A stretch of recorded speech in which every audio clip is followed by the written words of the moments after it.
तो दोस्तों आप सभी का स्वागत है आज के इस वीडियो में। आज हम लोग पीडीएसए के जनवरी टर्म 2025 का जो पेपर है जो कि अप्रैल 13 को हुआ था उसको सॉल्व करने वाले हैं। मैंने ये पेपर क्यों चूज किया, इसका बहुत सिंपल सा रीजन है। इसमें काफी अच्छे कॉन्सेप्ट्स हैं प्लस न्यू पैटर्न पे ये क्वेश्चन पेपर है। हमारा एम यहाँ पे कॉन्सेप्ट को समझना है। मैं कोशिश करूंगा मैं जितना कॉन्सेप्ट समझा सकता हूँ मैं समझाऊंगा।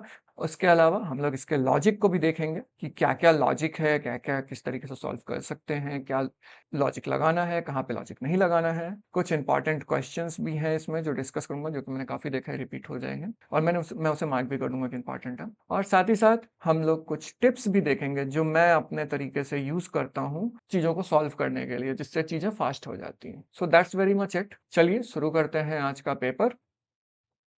तो दोस्तों जो हमारा पहला क्वेश्चन है वो है मल्टीपल चॉइस क्वेश्चन, और ये क्वेश्चन बेसिकली एसिम्प्टोटिक कॉम्प्लेक्सिटी के ऊपर है। तो यहाँ पे आप देख सकते हैं कि आपके पास कुछ फंक्शंस दिए हुए हैं f1, f2, f3, f4 and f5, और इसका कुछ एक इक्वेशन दिया हुआ है। बेसिकली ये एक तरीके का कितना टाइम वो ले रहा है वो यहाँ पे है, ठीक है। और आपको बोल रहा है कि आपको इस फंक्शन को decreasing order of asymptotic complexity में सेट करना है। डिक्रीजिंग का मतलब ये हुआ कि सबसे बड़ा पहले जाएगा और सबसे छोटा जो है वो लास्ट में जाएगा। तो आपको बस ये पता करना है कि कौन कौन सा ऐसा रहता है। तो एसिम्प्टोटिक कॉम्प्लेक्सिटी में एक रूल होता है जो कि आप जान लीजिए तो बहुत अच्छा रहता है। वो ये होता है कि एक्सपोनेंशियल यहाँ के केस के हिसाब से सबसे बड़ा होगा, उसके बाद उसका स्क्वायर टर्म आएगा, उसके बाद लीनियर और फिर लॉगरिथम। फैक्टोरियल एक्सपोनेंशियल से भी ऊपर होता है। तो एक्सपोनेंशियल क्या हुआ, कोई भी ऐसा जो कि 2 टू द पावर n या 3 टू द पावर n इस टाइप के फैक्टर में आता है। लेकिन जो n है उसका पावर बढ़ता ही जा रहा है। ओके, स्क्वायर में क्या हुआ, n square, n cube, right, इस टाइप का, यानी कि n का वैल्यू यहाँ पे वेरी कर रहा है और ये ऊपर वाला टर्म कांस्टेंट है। लीनियर आपको ऑलरेडी पता है, इसका मतलब होगा simple n, n plus one and so on, right. और लॉगरिथम, लॉग वैल्यूज जो भी आ जाए, log, log n log n, all those, right. तो हमारा काम बेसिकली बस इतना है इस पर्टिकुलर क्वेश्चन में कि हम लोगों को इसका सबसे हाईएस्ट वैल्यू को कंसीडर करना है और कांस्टेंट को इग्नोर करना है। तो ये हमारा नॉर्मल टाइम कॉम्प्लेक्सिटी को कैलकुलेट करने का तरीका भी होता है कि हम लोग हाईएस्ट ऑर्डर को कंसीडर करते हैं और कांस्टेंट को हम लोग इग्नोर करते हैं। बट कई बार ये कांस्टेंट इग्नोर करना बैकफायर कर सकता है, तो इसलिए हम लोग वो भी इस वाले पर्टिकुलर क्वेश्चन में इंक्लूड करेंगे। तो यहाँ पे सबसे हाईएस्ट पावर टर्म क्या है, n स्क्वायर, राइट। तो n स्क्वायर। अब यहाँ पे सबसे हाईएस्ट पावर टर्म क्या है, n है। वाई? बिकॉज log n जो है वो छोटा है लीनियर से और हम लोग को बड़े वाले फैक्टर में जाना है, राइट। तो यहाँ पे n log, अब ये log n plus log n है तो ये बेसिकली ऐड हो जाएगा और ये बन जाएगा 2 log n। अब आप बोलेंगे यहाँ पे मैं log n सिर्फ क्यों नहीं ले सकता, ले सकते हैं, कोई दिक्कत नहीं है, बट आगे चल के दिक्कत हो जाएगी, इसलिए मैं यहाँ 2 log n ले रहा हूँ, ठीक है। अब ये 20 log n है तो यहाँ पे भी आप log n ले सकते हैं, no issue with that, but मैं यहाँ पे इसे 20 log n ही रखूँ, ओके। और 2 to the power n plus 2n, तो यहाँ जो है n जो है वो लीनियर है लेकिन एक्सपोनेंशियल ज्यादा बड़ा है तो हम लोग 2 टू द पावर n ले। अब देखिए यहाँ पे चीजें ऑलरेडी हमारे पास क्लियर है।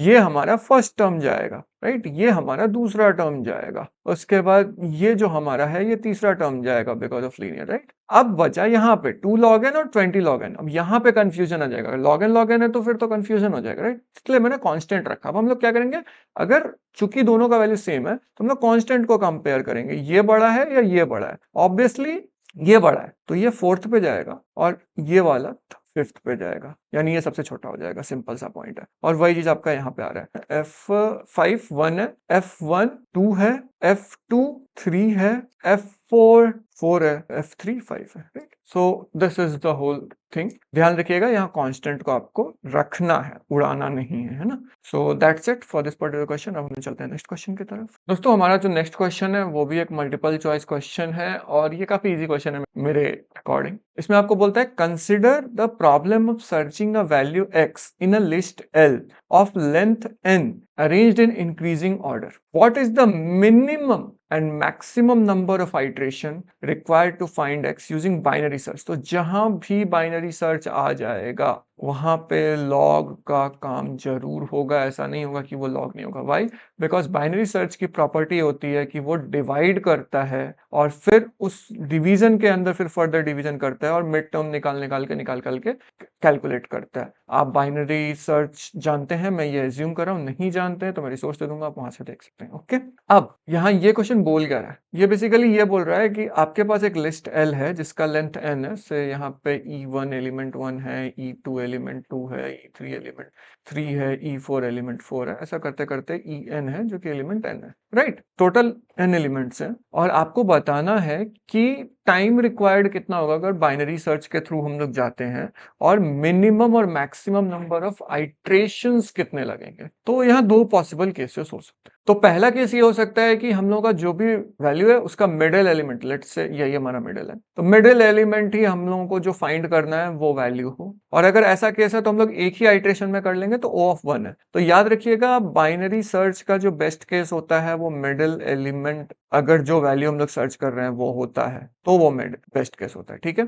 अब दूसरा केस हो सकता है कि वो फर्स्ट एलिमेंट हो या फिर लास्ट एलिमेंट हो, ये वाला हो सकता है, ये वाला हो सकता है। तो इन दैट केस हम लोगों को फर्दर इसको ब्रेक करना पड़ेगा, फिर फर्दर हम लोग इसको ब्रेक करेंगे, ऐसे करते करते करते करते फाइनली जब हमारे पास दो एलिमेंट बचेंगे तब उसमें से कोई एक ये या फिर ये वाला हम लोगों को मिलेगा। Similarly for last case and first case दोनों के लिए है। तो ऐसे केस में हमेशा, चूंकि हम लोग हर बार ब्रेक कर रहे हैं 2 में, तो ये log 2 बेस एन होगा। बट यहाँ पे कुछ दिया नहीं है, बट सिंप्लिसिटी के लिए आप 2 बेस एन ले सकते हैं। बाय डिफॉल्ट हम लोग बाइनरी सर्च में 2 बेस एन लेते हैं, बिकॉज हम लोग 2 बार डिवाइड कर रहे होते हैं। ओके, और एन जो है वो नंबर ऑफ एलिमेंट्स होता है। ओके, तो याद रखिएगा, बाइनरी सर्च में जो वर्स्ट केस होता है वो होता है या तो आपका एलिमेंट स्टार्ट में हो या फिर एंड हो, और जो आप सर्च कर रहे हैं वो वाला, ठीक है, ये हमारा हो जाता है वर्स्ट केस। और ऐसे केस में हम लोग log 2 बेस एन लगाते हैं, तो हमारा मिनिमम जो है वो O ऑफ 1 मिलेगा और मैक्सिमम log ऑफ n या log 2 बेस एन जो भी ले लेते हैं, राइट? तो ये वाला ऑप्शन सही हो जाएगा। इसी के साथ हमारा क्वेश्चन नंबर 230 कंप्लीट, हम चलते हैं नेक्स्ट क्वेश्चन की तरफ। तो दोस्तों अब हम लगा है क्वेश्चन नंबर 231 पे, ये हमारा तीसरा क्वेश्चन है और ये भी एक मल्टीपल चॉइस क्वेश्चन है। यहाँ पे आपको एक कोड दिया हुआ है इंसर्शन सॉर्ट का, हम लोग जानते हैं इंसर्शन सॉर्ट क्या होता है, और आपको बोल रहा है which of the inputs below required the maximum number of swap operation during sorting. तो देखिए, इसको करने के दो तरीके हैं, या तो आप कोड लाइन बाय लाइन जाते जाइए और वैल्यू पुट करिए जो भी यहाँ दिया हुआ है और उस तरीके से आप इसको सॉल्व कीजिए, बट वो काफी टायरिंग प्रोसेस है। तो अगर ये एक डिफॉल्ट इंसर्शन सॉर्ट है तो हम लोग नॉर्मल लॉजिक भी अप्लाई कर सकते हैं और इसको सॉल्व कर सकते हैं, ठीक है। तो ज्यादा कुछ हमें करना नहीं है। पहला हम लोगों का बेस केस यहाँ पे दिया हुआ है, ये हम लोग को दिया हुआ है कि अगर n जो है, जो कि लेंथ ऑफ l है, वो 1 से लेस है, यानी कि 0 है या कोई नेगेटिव वैल्यू है, तो हम लोग को सीधा l को रिटर्न कर देना है। दैट मीन्स ज्यादा एलिमेंट ही नहीं है हमारे पास। ओके, और अगर n से मतलब ज्यादा है 1 से, then we will go on and we will take this particular approach. और ये क्या बोलता है? ये बोलता है करंट एलिमेंट जो कि J पे है should be less than the previous element. यानी कि अगर आपका एक लिस्ट है यहाँ पे से 10, 20, 30, 40 एंड 50, जो कि मैंने यहाँ नीचे से ही लिया ऑब्वियसली, तो as per this particular condition हम लोगों का ये है कि ये जो करंट एलिमेंट है ये हमारे प्रीवियस एलिमेंट से लेस होना चाहिए। तो यहाँ पे अगर आप देखिएगा तो ये हमारा करंट एलिमेंट है लेट से, और हमारा प्रीवियस एलिमेंट 10 है, तो क्या ये उससे छोटा है? नहीं, तो फिर हम लोग कुछ नहीं करेंगे। लेकिन बाय द वे ये हमारा 30 होता, ठीक है, और ये छोटा होता, तो हम लोग को क्या करना होता? हम लोग को शिफ्ट करना होता, इस 20 को इधर लेके आना होता, 30 को इधर लेके आना होता, एज पर दिस लॉजिक। ये टपल स्वैपिंग आपको ऑलरेडी पता है, राइट? तो हम लोग को ये लॉजिक ही अप्लाई करना है और हम लोग को देखना है कि कौन सा ऐसा हो सकता है। अब दूसरा चीज जो हम लोग कर सकते हैं वो ये है कि हम लोग मैक्सिमम नंबर कब होता है, इंसर्शन सॉर्ट का वर्स्ट केस कब है, वो पता कर लें।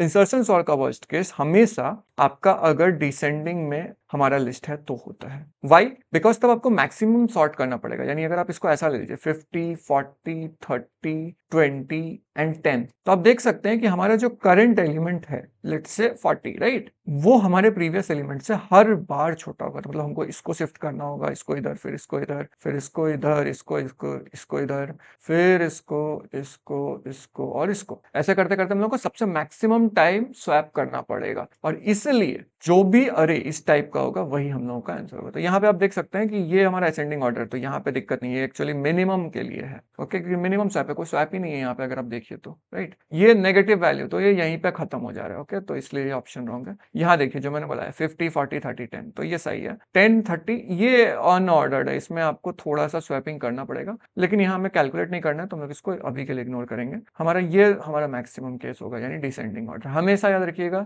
जो भी आपका मैक्सिमम नंबर ऑफ स्वैप होता है for a particular insertion sort, अगर इस टाइप का लॉजिक दिया हुआ है, यानी कि बेस इंसर्शन सॉर्ट है, तो वो डिसेंडिंग ऑर्डर अगर आपके लिस्ट का है तभी होता है, ठीक है। तो इसी के साथ हमारा क्वेश्चन नंबर 231 कंप्लीट हो। हम चलते हैं नेक्स्ट क्वेश्चन की तरफ। दोस्तों अब हम लोग आए हैं क्वेश्चन नंबर 232 पे, और ये क्वेश्चन मुझे काफी इंटरेस्टिंग क्वेश्चन लगा, बिकॉज ये थोड़ा सा क्रिटिकल टाइप का क्वेश्चन है और बहुत इंटरेस्टिंग है मेरे हिसाब से। तो एनीवेज, यहाँ पे बोलता है we have implementation of quick sort that sorts its input in ascending order using the first element as pivot. तो ये आपका पहला एलिमेंट है जो पिवट के तौर पे वर्क करे, ठीक है।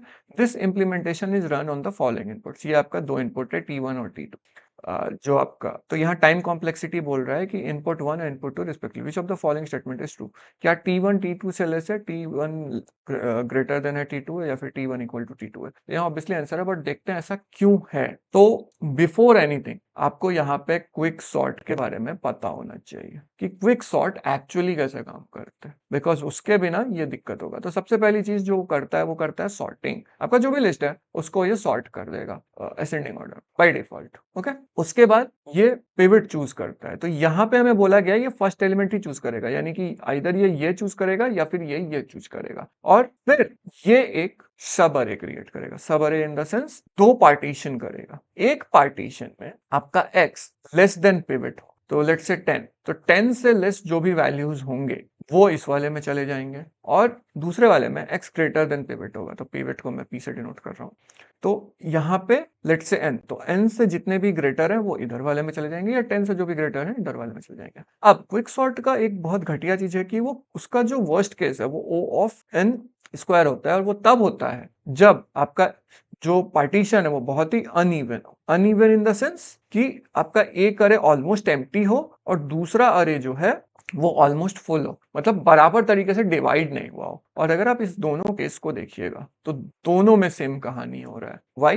बिकॉज आप देखिए, अगर इसको मैं डिवाइड करता हूँ 10 ले लेता हूँ, तो 10 से लेस कुछ भी नहीं, तो यानी कि मेरा जो x लेस देन p वाला अरे है वो एम्प्टी, और x ग्रेटर देन p वाले में हर कुछ है। मैं यहाँ लिख नहीं रहा हूँ, समझ लीजिए। और अगर ऐसा होता है तो O ऑफ n स्क्वायर मिला हमें। और दूसरे वाले में अगर मैं n लेता हूँ, n से बड़ा कोई नहीं है, तो यानी कि हमारा जो x लेस देन p वाला अरे है उसमें सब कुछ है, और x ग्रेटर देन p वाला जो अरे है उसमें कुछ भी नहीं है, ठीक है। और यहाँ p जो है हमारा n है, और यहाँ पे p जो है ये हमारा 10 है, ठीक है। तो ये दोनों केस में अगर आप देखिएगा तो ये दोनों वर्स्ट केस है, तो O ऑफ n स्क्वायर है। तो अगर आप देखिएगा दोनों को तोड़ते हैं, राइट, दोनों को तोड़ेंगे तो O of n square, O of n square दोनों सेम ही है, राइट। तो इसलिए T1 is equal to T2 हो जाएगा। अगेन ये O ऑफ n स्क्वायर क्यों होता है, इसके लिए आपको थ्योरी जाना पड़ेगा, रिसोर्स दे दूंगा, आप वहां से इसको भी पढ़ सकते हैं। और दूसरी चीज से आपको एक और चीज सीखने को मिलती है, और वो ये है कि क्विक सॉर्ट का वर्स्ट केस कब होता है, जब एक अरे ऑलमोस्ट नेक्स्ट टू एम्प्टी होता है या अनइवन स्प्लिट होते हैं, ओके। तो that's it for this particular question, question number 232 complete हो जाए। अब हम लोग चलते हैं नेक्स्ट क्वेश्चन पे। तो दोस्तों हमारा जो नेक्स्ट क्वेश्चन 233 वो और ज्यादा इंटरेस्टिंग क्वेश्चन है। यहाँ पे आपको बोलता है undirected graph has 666 edges. What could be the value of n given number of nodes g? Again ये क्वेश्चन आप नॉर्मली कैलकुलेट भी कर सकते हैं, लेकिन इसका एक फॉर्मूला है, प्रिसाइज फॉर्मूला है, जिससे आप इस चीज को करेंगे तो और ज्यादा फास्ट तरीके से हो जाएगा। मैं फॉर्मूला आपको कवर कर देता हूँ बिकॉज फॉर्मूला इंटरेस्टिंग है। तो ये वाला लोअर लिमिट है और ये वाला अपर लिमिट है, ओके। तो दोनों के लिए अलग हमारे पास है, ओके। तो अपर लिमिट तो इजी है। अपर लिमिट आपका होता है नंबर ऑफ एजेस, यानी n of e plus 1, okay. और ये आ कहां से रहा है, क्योंकि हमारा e is equal to n minus 1 होता है, शिफ्ट किया तो प्लस 1 होगा। एज हमारा 66 है, प्लस 1 करेंगे तो हम लोगों को कितना मिलेगा, 667। सो अपर एज तो फिक्स हो गया। तो जब मुझे अपर एज पता है तो मैं ये वाला डिस्कार्ड कर सकता हूँ, ये वाला डिस्कार्ड, बचा ये दोनों ऑप्शन। अब इन दोनों ऑप्शन में क्या होगा वो हम लोग को देखना है। तो लोअर का थोड़ा सा कहानी है, लोअर में आपको थोड़ा कैलकुलेशन करना पड़ता है। इसका बेसिकली जो लॉजिक है वो है n into n minus 1 by 2 is equal to e। तो अगर आप यहाँ पे देखिएगा तो हमारे पास जो n है वो हमें मालूम नहीं है, हमें सिर्फ e मालूम है, राइट। तो मैं यहाँ लिखूंगा n into n minus 1 is equal to 666 into, तो ये हम लोगों को कुछ निकल के आएगा आपका 1 3 3 2। ओके, अब आप यहाँ पे n into n minus one है, राइट। तो अगर आप देखिएगा तो यहाँ पे ये n square minus n n बन रहा है, राइट। तो अगर आप ऐसे करिएगा तो ये थोड़ा कंफ्यूजिंग बन जाएगा। तो इसके लिए क्या करिए कि इसको सिर्फ n स्क्वायर के ऊपर ही हम लोग काम करके लेके चलते हैं। ओके, तो यहाँ n स्क्वायर इज रफली अप्रॉक्स, बिकॉज यहाँ पे हमारा माइनस n जो है वो कोई मतलब ऐसा इंपॉर्टेंट फैक्टर काम नहीं कर रहा है। तो 3 3 3 2, तो हमारा n का वैल्यू क्या होगा, जो भी वैल्यू जो स्क्वायर रूट 1332 का वैल्यू के आसपास हम लोगों को मिल जाएगा, राइट। अब एट दिस पर्टिकुलर पॉइंट आपको ये वाले में पुट करके देखना है कि क्या हम लोगों को मिल सकता है एक्चुअली एजेस में। तो यहाँ पे हमारे पास दो ऑप्शन है, 36 और 37। Let's put it and see what we get. Okay, तो यहाँ पे हम लोग डालते हैं 36 इंटू 35/2, तो ये हम लोग को कुछ निकल के आएगा 630। तो आप देख सकते हैं हमारे पास 666 है, तो 37 भी ट्राई करके देख लेते हैं। तो 37 इंटू 36/2 इज इक्वल टू, यहाँ 18 निकल के आया और यहाँ पे आपका बना 666। तो एग्जैक्टली जितने नंबर ऑफ एजेस है, ठीक है। तो ये इससे लेस देन या इक्वल टू हो सकता है, ग्रेटर देन नहीं हो सकता है, ठीक है। ये बात का ध्यान रखना, मतलब ये लेस देन इक्वल टू हो सकता है या फिर, बट ये ग्रेटर देन नहीं होगा। तो यहाँ 666 निकल गया, मतलब हो ना हो जो हमारा लोअर लिमिट है वो 37 है। तो ये हमारा हो गया 37। और बाय द वे अगर आप n सोच रहे हैं कि n क्या है, तो n is nothing but the number of nodes in a graph. तो आपके पास जो ग्राफ है उसमें n नोड्स हैं और वो n नोड्स से एक दूसरे से सब कनेक्ट हो करके 666 एजेस टोटल बना रहा है। तो अगर आपके पास एजेस है तो हमेशा याद रखिएगा कि आप अपर लिमिट के लिए ये वाला मेथड यूज कर सकते हैं। एक्चुअली ये फॉर्मूला इससे आता है तो ये ज्यादा याद रखिए तो बेटर है। और लोअर लिमिट के लिए ये वाला तरीका यूज कर सकते हैं। And actually this is a very easy question, just आपको ये लॉजिक पता होना चाहिए कि किस तरीके से कर सकते हैं, ठीक है। तो इसी के साथ हमारा क्वेश्चन नंबर 223 कंप्लीट, हम चलते हैं नेक्स्ट क्वेश्चन की तरफ। Next question, question number 234, again quite a easy question अगर आपको इसके रूल्स पता हो और थ्योरी पता हो। तो यहाँ पे बोलता है consider an undirected connected graph with 6 vertices.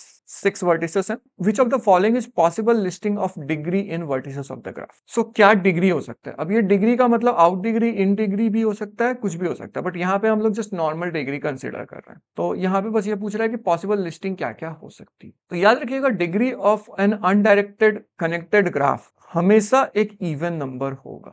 Y? Because अगर आप डायरेक्टेड होता तो वन साइडेड है, लेकिन ये अनडायरेक्टेड है, मतलब ये एक साइड तो इधर भी जा रहा है, दूसरा साइड ये इधर भी जा रहा है, राइट। तो इसलिए हमेशा 2 टाइम्स दैट वैल्यू होगा, 2 times the number of edges या जो भी, right? तो हमें बस इतना देखना है कि कौन सा ऐसा वैल्यू है जो सम कर रहा है इवन पे। तो इसको देखते हैं। 2 5 + 3 8, 8 + 2 10, 10 3 13, तो 13 है, ये अनइवन है, मींस लाइक ऑड है, तो इसलिए रॉन्ग है। उसके बाद 4 + 3 7, 7 + 2 9, 9 2 11 12 13, अगेन ये 13 आ रहा है, सो दिस इज रॉन्ग। इसको देखते हैं। 5 + 3 8, 8 + 2 10, 10 10 + 2 12, 12 + 2 14, तो ये 14 है, ये इवन है, ये पॉसिबल है। अभी तक हम लोग इसको फाइनलाइज नहीं करते। 4 2 2 4 8 9 10 11, again 11, so this is wrong. So generally जब ऐसा क्वेश्चन रहेगा तो एक ऐसा वैल्यू होगा जो इवन देगा या दो ऐसा वैल्यू होगा जो इवन होगा, अगर ये MSQ होगा। तो आपको बस इतना ही कैलकुलेट करना है इसमें, इससे ज्यादा कुछ भी नहीं करना है, और ये बहुत इजी क्वेश्चन है अगेन, ठीक है। तो आपका 14 जो है वो आंसर होगा, और इसी के साथ हमारा क्वेश्चन नंबर 234 कंप्लीट होता है। हम चलते हैं नेक्स्ट क्वेश्चन की तरफ। दोस्तों अब हम लोग आ गए क्वेश्चन नंबर 235 पे,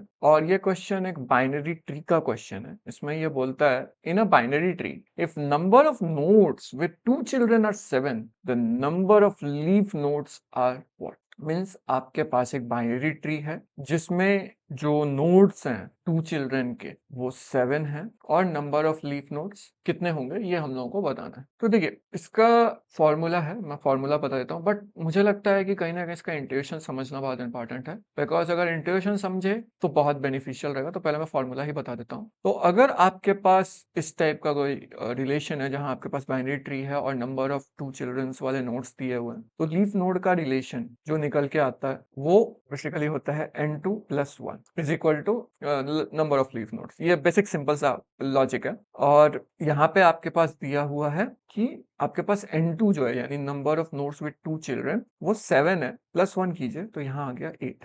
बट सवाल उठता है कि ऐसा होता क्यों है, बिकॉज ये तो बड़ा आर्बिटरी टाइप का फॉर्मूला लगता है, लाइक कैसे इस पे अराइव भी किया जा सकता है। तो बहुत सिंपल है, आप इसको ऐसा समझिए, आपके पास एक नोड है। अब इस नोड में दो केसेस हो सकते हैं, आप एक लीफ ऐड कर सकते हैं, आप 2 लीफ ऐड कर सकते हैं। ओके, तो हम लोग क्या करेंगे, लीफ को हम लोग एल से डिनोट करेंगे और नोड को हम लोग एन से डिनोट करेंगे, ठीक है। और एन को बेसिकली N2 बोलूंगा मैं कि N2 कितने। तो अगर मैं यहाँ पे एक नोड लेता हूँ जो कि अभी के लिए सेल्फ में अगर आप देखिएगा तो अपने आप में लीफ है और नोड है, दोनों है, ठीक है। अब यहाँ पे मैं एक ऐड करता हूँ नोड, तो ये क्या है, ये हमारा लीफ बन गया ना, तो हमारा लीफ 1 हो गया। लेकिन क्या ये दो लीव्स वाले नोड है, नहीं है, तो ये 0। ओके, अब लेट से मैं एक और वैल्यू ऐड कर, ठीक है। अब क्या हुआ, अब ये हुआ कि ये हमारा जो N2 है वो हमारा 1 हो गया और जो हमारा ओरिजिनल लीफ था वो खत्म हो गया, वो 0 हो गया। तो अब ये हमारा फुल नोड बन गया। बाइनरी ट्री में क्या होता है कि हमारा दो नोड है, राइट, एक नोड का दो लीव्स होता है, तो ये हमारा full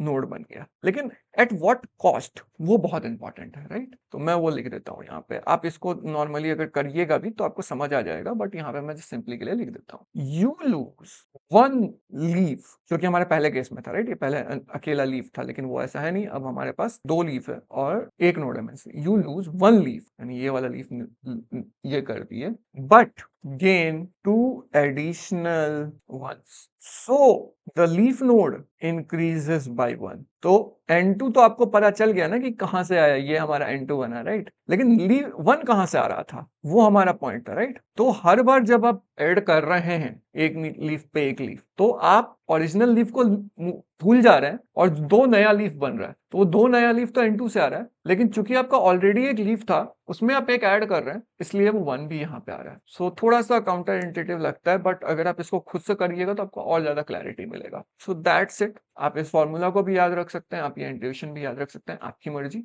so that's it for this particular question. Question number 235 complete हो, चलते हैं नेक्स्ट क्वेश्चन की तरफ। अब क्वेश्चन नंबर 236 थोड़ा सा कॉम्प्लिकेटेड टाइप का क्वेश्चन है, थोड़ा सा लेंथी टाइप का क्वेश्चन है। तो यहाँ पे आपको बोलता है, if we perform the following operation in given order on a min heap का प्रॉपर्टी आपको याद रखना है और ये आपका सारा लॉजिक है, then the resultant min heap would be, और आप ये दो ऑपरेशन परफॉर्म कर रहे हैं, डिलीट मिनिमम, तो हर बार आप मिनिमम डिलीट कर रहे हैं, और इंसर्ट 8, मतलब एक वैल्यू को आप इंसर्ट कर रहे हैं, ठीक है। तो मतलब फर्स्ट टाइम आप इस 7 को डिलीट कर दीजिएगा और फिर आपका ये पूरा डिसबैलेंस हो जाएगा। आपको उसको बैलेंस करना पड़ेगा फर्स्ट ऑफ ऑल मिनिमम हैप के प्रॉपर्टी के हिसाब से, और उसके बाद आपको 8 इंसर्ट करके वापस से डिसबैलेंस हो जाएगा तो उसको बैलेंस करना होगा। मींस लाइक यहाँ दो ऑपरेशंस होंगे, फर्स्ट रिमूवल एंड बैलेंस, फिर एडिशन एंड बैलेंस। ओके, तो मैं इसको दो तरीके से किया जा सकता है। आप नॉर्मली लिस्ट के वे से जा सकते हैं, बट मुझे ग्राफ के थ्योर पे जाना ज्यादा आसान लगता है, मैं उस तरीके से ही जाना पसंद करता हूँ जनरली, तो मैं उसी तरीके से जाऊंगा। ओके, बट उससे पहले मिन हीप की प्रॉपर्टी क्या होती है वो हम लोगों को जानना बहुत जरूरी है, ठीक है। आपका जो मिन हीप होता है उसमें ये रूल होता है कि पेरेंट जो है वो हमेशा लेस होगा चाइल्ड से, मतलब मिनिमम ऊपर रहेगा, मैक्सिमम नीचे जाएगा। तो वही चीज यहाँ पे हो रहा है, ठीक है। अब इस बेसिस पे हम लोग इसका पहले तो नॉर्मल ग्राफ बनाते हैं। तो 7 से दोनों चाइल्ड छोटे हैं, राइट, तो यहाँ 9 और यहाँ 11। अब नेक्स्ट क्या है, 17 और 19। 9 से ही मैं लूंगा बिकॉज हम लोगों का रूल है कि हम लोग हमेशा लेफ्ट टू राइट फिल करते हैं अपना कोई भी बाइनरी ट्री या जो भी, राइट। तो वही चीज है। तो यहाँ पे 17, यहाँ पे 19। अच्छा, एक बात ध्यान रखिए, आप 11 9 इधर भी लिख सकते हैं, ऑर्डर मैटर नहीं करेगा यहाँ पे, जस्ट आपका ट्री थोड़ा सा डिफरेंट दिखेगा, दैट्स ऑल। ओके, अब 11 ये हमारा दोनों हो गया, ये हो गया। अब हम लोग को 36 39 डालना है, तो यहाँ पे हम लोग 36 डाले, यहाँ हम लोग 39 डाले। अब यहाँ पे 21 27, तो 21 और यहाँ पे 27। अब हम लोग बोल रहे हैं कि हम लोग क्या करेंगे, इसको रिमूव कर दी और बाई डिफॉल्ट ये वाला वैल्यू यहाँ पे आ जाएगा। This is the property of heap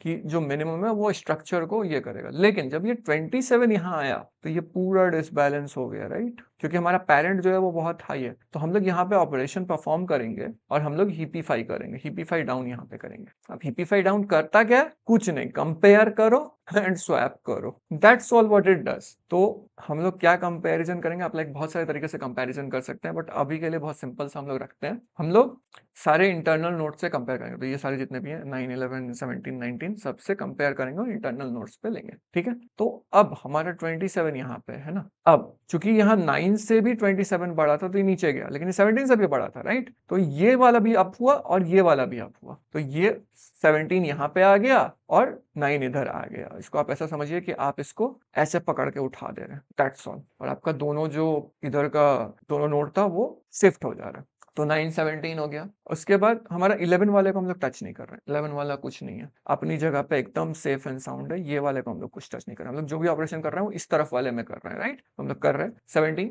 अब ये 21 भी उठ के आएगा, वाई? बिकॉज ये 27 यहाँ पे है, राइट? 21 और यहाँ पे हमारा 19 आ गया। अब बचा 27, तो 27 यहाँ आ गया, राइट? अब यहाँ पे कुछ नहीं है, राइट? अभी के लिए इतना ही है। तो अब आप देखिएगा, तो ये पेरेंट है, पेरेंट दोनों से छोटा है, पेरेंट है दोनों से छोटा है, पेरेंट है दोनों से छोटा है, और यहाँ पे कुछ नहीं है।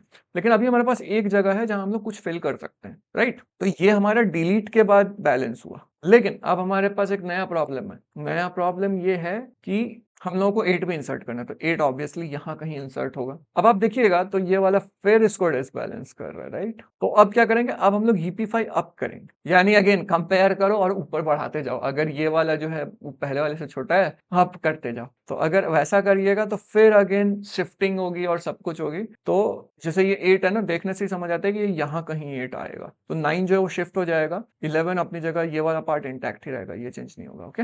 बचेगा ये वाला 17 19 वाला हो जाएगा, उसके बाद 21 27 या 27 21 उस टाइप से हो जाएगा, ओके? तो लेट्स सी क्या आता है।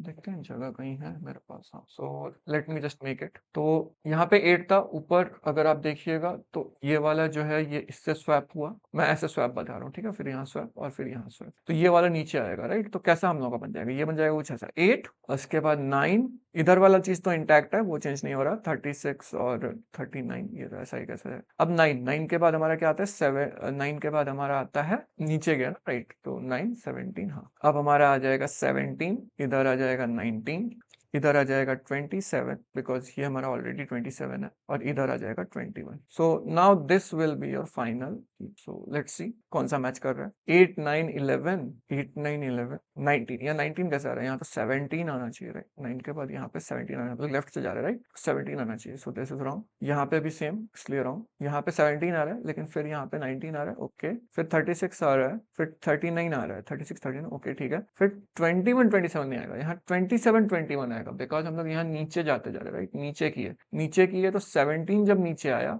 तो ये वाला इसको पुश किया और इसको पुश किया, तो ये 17 यहाँ उठ के आया। अब 17 यहाँ आया, तो यहाँ पे 27 ऑलरेडी था, तो यहाँ 21 अब आ जाएगा, ठीक है? तो ये जस्ट बैलेंस कर रहा है और कुछ नहीं। सो 21, तो इससे कंफ्यूज मत होइएगा, यहाँ पे ये जानबूझ के दिया गया ताकि आपको कंफ्यूज किया जा सके। बट आपको ये ध्यान रखना है कि चूंकि हम लोग ऊपर से नीचे वापस आ रहे हैं, तो शिफ्ट होता जाएगा और 21 27 के बाद आएगा, ओके? ये वाला बहुत इंपॉर्टेंट पॉइंट है, तो ये वाले में लोग गलती कर देते, ओके? तो ये सही है, और ये ऑलरेडी सही है, बिकॉज ये सारे को लॉजिक फॉलो करता है। 8 9 11, 8 9 11, 17 19, 17 19, 36 39, 36 39, 27 21, 27 21। तो ये थोड़ा टाइम कंज्यूमिंग क्वेश्चन है, मैं बोलूंगा कि इसको आप लास्ट के लिए रखिए, और फिर अगर हो तभी इसको कीजिए, तो अभी के लिए तो उतना कोई बहुत इंपॉर्टेंट नहीं, कोई बहुत अच्छे अच्छे क्वेश्चंस भी ऑलरेडी हम लोग कर चुके, जो मार्क्स के पॉइंट ऑफ व्यू से भी अच्छे हैं, बट अगेन लॉजिक समझिएगा तो ईजी है।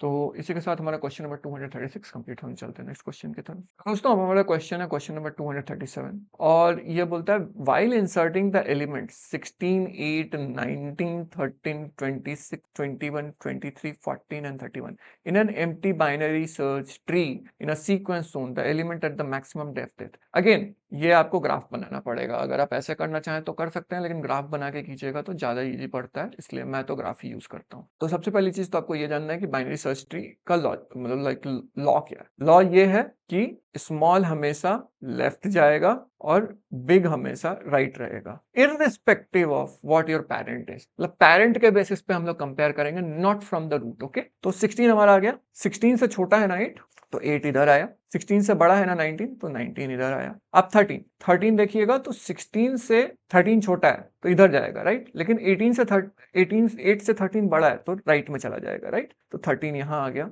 उसका रहता है 26 16 से बड़ा है, 19 से भी बड़ा है, तो ये ऑब्वियसली राइट में जाएगा, तो 26। अब 21, 16 से 21 बड़ा है, मतलब राइट में गए। 19 से 21 बड़ा है, ओके। 26 से 21 छोटा है, तो 21 इधर आ गया। उसके बाद 23 16 से बड़ा है, 19 से भी बड़ा है, 26 से छोटा है और 21 से बड़ा है। यहाँ आ गया हमारा 23। एक्चुअली एक तरीके से यहीं पे आपको आंसर मिल जाता है, but anyways let's complete it.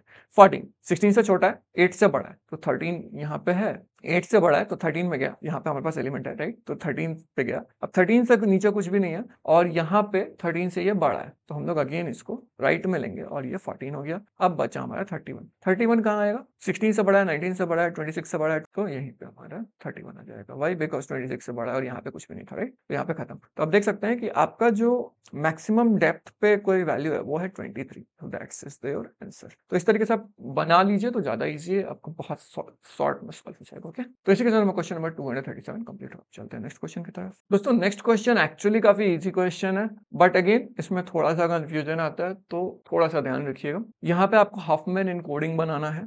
Huffman encoding का मैं तरीका दिखा दे रहा हूँ, आप उस तरीके से बना सकते हैं। तो सबसे पहली चीज तो सॉर्ट कर लीजिए बेस्ड ऑन फ्रीक्वेंसी। इसको अगर हम लोग सॉर्ट करेंगे तो ये कुछ ऐसा आएगा राइट, हमारा पी ई बी सी ए इस टाइप का आएगा राइट। और ये फ्रीक्वेंसी बहुत इंपॉर्टेंट है, फ्रीक्वेंसी को हम लोग एक्सटेंड करने वाले हैं भी आगे चल के। ओके, दूसरी चीज मिनिमम उठाइए, यानी मिनिमम फ्रीक्वेंसी। बेसिकली मैं आपको इस तरीके से इसको बनाता हूँ, पी ई यहाँ वन है यहाँ वन। ओके, अब इन दोनों को ऐड करिए तो आपको मिलेगा ये 2, यहाँ पे आ गया आपका टी और ई खत्म। ओके, अब हमारे पास क्या क्या है, बी सी ए और ये। तो बाय डिफॉल्ट जब हम लोग देखते हैं तो हम लोग जो यूज करते हैं वो जो भी हमारा अल्फाबेट में पहले आ रहा है कैरेक्टर, उसको यूज करते हैं। अगर नंबर्स है तो नंबर्स में जो पहले आ रहे हैं उसको हम लोग जनरली लेते हैं। अब देखिएगा तो यहाँ बी है, यहाँ सी है, यहाँ 2 है राइट। तो हमारे पास ऑलरेडी यहाँ 2 है, तो हम लोग ये 2 के साथ, जो कि यहाँ पे हम लोग डाले राइट, तो ये 2 है। अब हम लोग को इसके साथ इधर सी ले सकते हैं या बी ले सकते हैं। मैं बी लूंगा बिकॉज अल्फाबेटिकली ऑर्डर में, तो मैं बी यहाँ लिया। तो अब यहाँ हमारे पास 2 है, 2 + 2 4, ये हमारा 4 आ गया। अब मेरा बी खत्म हो गया। अब मेरे पास मिनिमम कौन सा है, 2 और 4, 5 से तो छोटा ही राइट। तो हम लोग यहाँ पे अगेन लेंगे 2 और 4 और ये मैं सी लूंगा यहाँ पे, ठीक है। अब हमारा हो गया 6, ये खत्म 6। तो 6 और 5 बचा, तो अब 6 और 5 लेंगे, तो यहाँ पे 5 आ गया, यहाँ ए आ गया। तो आपको बोलता है ई को इनकोड करने के लिए कितना जरूरत है, बस कुछ नहीं, लेवल काउंट कीजिए। यहाँ पे ए के लिए 1, बी के लिए 2, सॉरी सी के लिए 2, बी के लिए 3 और डी के लिए 4, तो 4 का आंसर। ये बहुत इजी क्वेश्चन है, जस्ट आपको ये हफमैन इनकोडिंग बनाना आना चाहिए। अब यहाँ पे एक चीज याद आती है कि कई बार आपको पूछता है कि कितने बिट्स डाल सकते हैं, तो बिट्स के लिए कुछ नहीं, आपको फ्रीक्वेंसी टाइम्स जो भी आपका इनकोडिंग है, तो लेवल जो है वो बेसिकली इनकोडिंग को डिनोट करता है कि कितने कैरेक्टर्स आएंगे, क्योंकि इधर जनरली हम लोग 0 लेते हैं, 0 0 0 0, तो ई को हम लोग ऐसे रिप्रेजेंट कर सकते हैं। और याद रखने वाली बात यह है कि जो लोएस्ट फ्रीक्वेंसी टर्म होता है ना किसी भी हफमैन इनकोडिंग में, वो हायर डिजिट से ये होता है, और जो हाईएस्ट होता है यानी सबसे ज्यादा, उसको लोअर नंबर ऑफ कैरेक्टर से डिनोट करते हैं। Reason,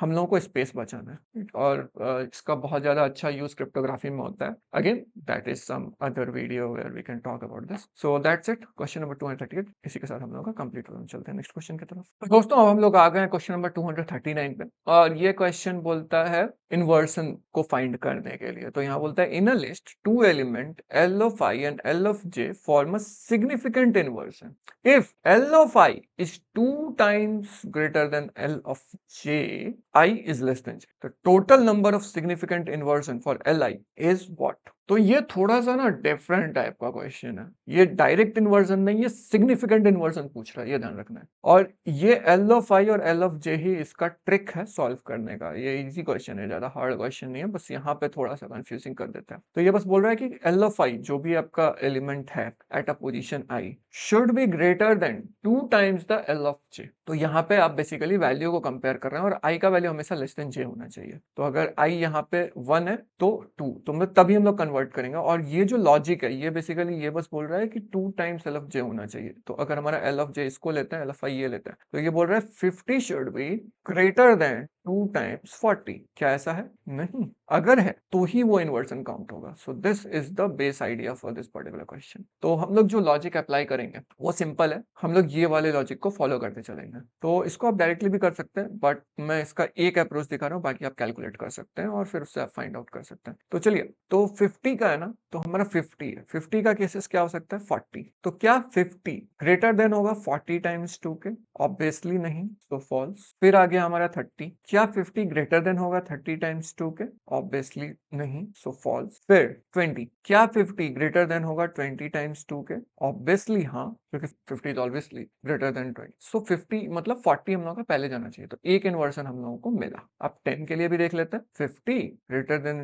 10 times 2 obviously true, so हमें एक दूसरा इन्वर्सन मिला। इस तरीके से हमें 2 इन्वर्सन मिल गए, ठीक है। अब सेम चीज आप 40 के साथ कीजिए, 30 के साथ कीजिए, 20 के साथ कीजिए एंड 10 के साथ कीजिए। तो जब आप 40 के साथ कीजिएगा तो आपको एक इन्वर्सन मिलना चाहिए, और 30 के साथ आप कीजिएगा तो आपको एक इन्वर्सन मिलेगा। 20 और 10 के साथ कोई इन्वर्सन पॉसिबल नहीं है, इसलिए जब आप इसको टोटल ऐड कीजिएगा तो आपको 4 मिलेगा। अब अगर आप नॉर्मल तरीके से जाते then this will was actually the maximum inversion possible, so तब इसमें से कोई भी ऑप्शन नहीं होता और वहां पे कंफ्यूजन आता। तो इसी के साथ हमारा क्वेश्चन नंबर 239 कंप्लीट होगा। हम चलते हैं नेक्स्ट क्वेश्चन की तरफ। दोस्तों हमारा जो नेक्स्ट क्वेश्चन है वो है क्वेश्चन नंबर 240, और ये क्वेश्चन इंपॉर्टेंट क्वेश्चन है बिकॉज मैंने इसे काफी ज्यादा देखा है अलग अलग टर्म्स में भी। तो ये क्वेश्चन आपको बोलता है consider the following recurrence relation for time complexity of an algorithm. आपको टाइम कॉम्प्लेक्सिटी निकालना है एक एल्गोरिथम का, और ये जो एल्गोरिथम है ये एक रिकर्सिव रिलेशन है।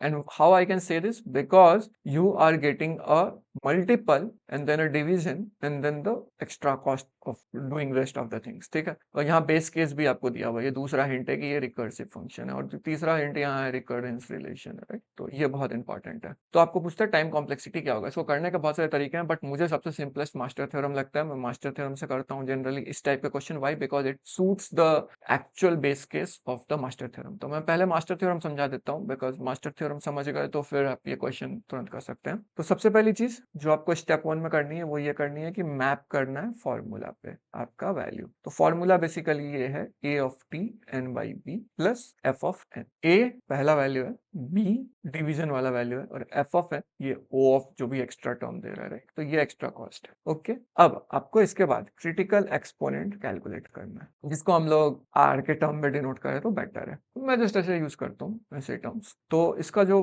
बेसिक लॉजिक है वो सिंपल है, log a बेस b या b बेस है, जो भी आप करना चाहें, it's up to you, okay. तीसरा, आपको n ऑफ r यानी n of this particular value को कंपेयर करना है f ऑफ n से।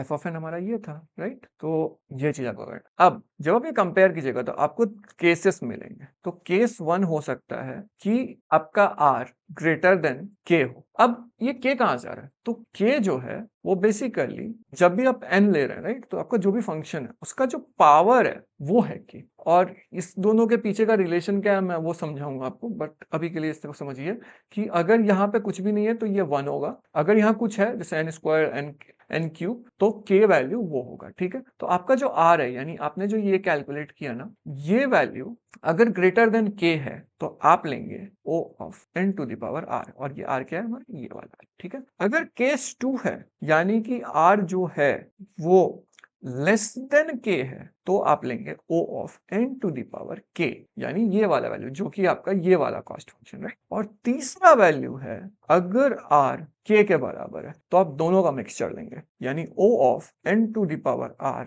Times log of n। अब सवाल उठता है कि ये r और k है क्या, because that's a very good question to ask, right. तो पहली चीज तो ये कि ये रिकरेंस रिलेशन किस तरीके से है। तो यहाँ पे बेसिकली ये आपका रिकरेंस पार्ट है, ये आपका एक्स्ट्रा वर्क डन पार्ट है। तो आपका जो r है जिसको हम लोग n to the power r बोल रहे हैं ना, वो आपका रिकरेंस कॉस्ट है। मींस लाइक रिकरेंस कॉस्ट कितना है, ठीक है। और k जो है वो वर्क कॉस्ट है या वर्क डन कॉस्ट है, मतलब एक्स्ट्रा जो वर्क हो रहा है वो कितना है। तो बेसिकली जब ये आप कंडीशन कंपेयर कर रहे हैं ना, आप बस इतना कंपेयर कर रहे हैं कि मेरा रिकरेंस कॉस्ट ज्यादा है या फिर मेरा वर्क डन कॉस्ट ज्यादा है, यानी एक्स्ट्रा जो मैं वर्क कर रहा हूं इस रिकरेंस रिलेशन को के बाद वो ज्यादा है। डिपेंडिंग अपॉन दैट कौन सा जो ज्यादा बड़ा होगा वो जीतेगा। जैसे फॉर एग्जांपल यहाँ रिलेशन है, राइट, तो रिकर्सन जो कॉस्ट है वो आपके वर्क डन कॉस्ट से ज्यादा बड़ा है, तो आप क्या ले रहे हैं, आप रिकर्सन कॉस्ट को इंक्लूड कर रहे हैं बिकॉज वो आपका हाईएस्ट टर्म है, राइट। हम लोग को पता है टाइम कॉम्प्लेक्सिटी में लोग हाईएस्ट टर्म लेते हैं। सेम चीज यहाँ पे कर रहे हैं।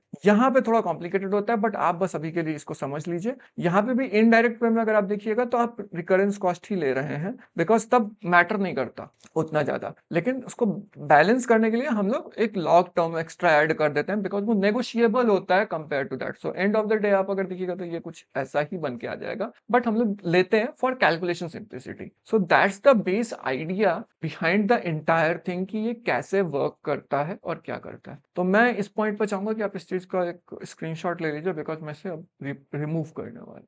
अब हम लोग इसको कैलकुलेट करते हैं। तो यहाँ पे बाय मास्टर थ्योरम a का वैल्यू 2 होगा, b का वैल्यू भी 2, और हमें जो फंक्शन दिया हुआ है f ऑफ n वो आपका n, ओके। नाउ अब अगर आप यहाँ पे देखिएगा तो सबसे पहले हम लोगों को क्रिटिकल एक्सपोनेंट कैलकुलेट करना है, राइट? तो मैं इसको लिख लेता हूँ सी आर, या फिर मैं आर से डिनोट कर लेता हूँ, ठीक है? अब यहाँ पे क्रिटिकल एक्सपोनेंट मैंने क्या बोला था, लॉग बी बेस ए या फिर ए बेस बी, जो भी आप लिखना चाहें, ठीक है? तो यहाँ पे अगर आप देखिएगा तो लॉग 2/2 है, तो ये 1 हो गया, यानी क्रिटिकल एक्सपोनेंट आपका 1 हो गया, ओके? और अगर इसको आप दूसरे टर्म में देखिएगा तो ये ओ ऑफ 1 हो जाएगा। यहाँ पे ओ ऑफ एन जो है वो 1 को डिनोट करता है, तो हम लोग एन की जगह बस 1 रिप्लेस कर रहे हैं, दैट्स ऑल, ओके? तो अब हम लोगों को नेक्स्ट क्या करना है, नेक्स्ट ये करना है, हम लोग को कंपेयर करना है आर को के से, राइट? तो अगर आप देखिएगा तो यहाँ पे हमारा आर और के दोनों सेम है, राइट? बिकॉज ये ओ ऑफ एन है और यहाँ ओ ऑफ 1 है, आर ग्रेटर नहीं है, आर स्मॉलर नहीं है, ओके? तो यहाँ पे हम लोग सिंपली लिखेंगे f of n is equal to theta of, जो कि हमारा big time complexity n of r times log n, ठीक है? अब आप देखिएगा तो यहाँ पे आपका क्या वैल्यू है, आर का वैल्यू 1 है, राइट? तो यहाँ पे हो गया theta of n times log n, right? तो आप देख सकते हैं एन टाइम्स लॉग एन आ रहा है, और अगर आप देखिएगा तो ये वाला जो टाइम कॉम्प्लेक्सिटी है, this is nothing but remember it's merge sort में यही टाइम कॉम्प्लेक्सिटी आपको मिलता है in normal cases. So that's for this particular question, main इसका थ्योरी समझना है, ठीक है? तो इसी के साथ हमारा क्वेश्चन नंबर 240 कंप्लीट होना, चलते हैं नेक्स्ट क्वेश्चन। तो दोस्तों अब हम लोग आ गए हैं क्वेश्चन नंबर 241 पे, ठीक है? और ये क्वेश्चन जो है ये स्पैनिंग ट्री के ऊपर क्वेश्चन है, और ये सिंपली क्वेश्चन पूछता है कि कितने स्पैनिंग ट्री इसमें बन सकते हैं। तो ये एक्चुअली एक ट्रिक क्वेश्चन है, इसमें डायरेक्ट आंसर नहीं है, इसमें थोड़ा सा कैलकुलेटिव है, ठीक? अब स्पैनिंग ट्री क्या होता है पहले तो वो समझ लेते हैं। वो होता है minimal connected graph with no cycle. इसका मतलब क्या हुआ, इसका मतलब ये हुआ कि मैं ये ग्राफ लेना, तो मैं इसी ग्राफ से समझाता हूँ। ये आया, ये आया, ये आया, ये आया, ये हुआ हमारा एक केस, ठीक? दूसरा केस होगा ये गया, ये गया, ये गया, ये गया, दिस इज ऑल्सो, आप देख सकते हैं कहीं भी साइकिल नहीं क्रिएट हो रहा है, कनेक्ट हो रहा है, राइट? इसमें पूछ रहा है कि कितने स्पैनिंग ट्री फॉर्म हो सकते हैं। तो जब ऐसा ग्राफ हो ना जिसमें बहुत सारे कंपोनेंट्स दिख रहे हैं मुझे, लाइक बहुत सारे शेप्स, तो उसको डिवाइड कर लीजिए। ये हमारा ट्रायंगल पार्ट है, ये हमारा स्क्वायर पार्ट है। अब इन दोनों के केसेस में हम लोग कंसिडर करेंगे। तो ट्रायंगल के केसेस में अगर हम लोग 2 एजेस ले तो हम लोग साइकिल में नहीं रहेंगे, राइट? तो ये ओके है, यानी 3 एजेस था, 3 से हम लोग 2 चले गए, ओके? अब इसी ग्राफ में स्क्वायर एजेस है, तो स्क्वायर के केस में अगर हम लोग 4 एजेस नहीं लेकर के सिर्फ 3 एजेस ले तो हम लोग साइकिल में नहीं रहेंगे। सो यहाँ पे हम लोग 4 था, 4 से 3 चले गए, तो टोटल हमारे पास कितना हुआ, ट्रायंगल प्लस स्क्वायर, तो ये हमारा हो गया 3 + 3 × 2 is equal to 6 by 3 × 2, because हमारे पास मल्टीपल पाथ्स पॉसिबल है। तो एक मींस लाइक यहाँ से 2 और यहाँ से 3, तो 6 पॉसिबल वेज हो गए। लेकिन यहाँ पे आप देखिएगा तो यहाँ का एक भी आंसर है ही नहीं, तो ये क्वेश्चन गलत लगेगा, बट एक्चुअली ऐसा नहीं है, बिकॉज इस 6 में भी तो मल्टीपल वेज हो सकते हैं। और एक और चीज, अभी हमारे पास कितने एजेस हैं, 1 2 3 4 5 6 हैं, लेकिन हम लोगों का जो स्पैनिंग ट्री है उसमें हमेशा एक रूल होता है कि n-1 एजेस ही होंगे, ठीक है? यानी कि अगर हमारे पास n नोड्स है जो कि 1 2 3 4 5 है, तो हम लोगों का n-1 एजेस रहेगा। तो यहाँ पे हम लोगों को क्या करना होगा, हम लोगों को ये 6 पे 5 वेज को ऐड करना होगा। तो 6 वेज और यहाँ 4 और ये 5, तो 11 हो गया।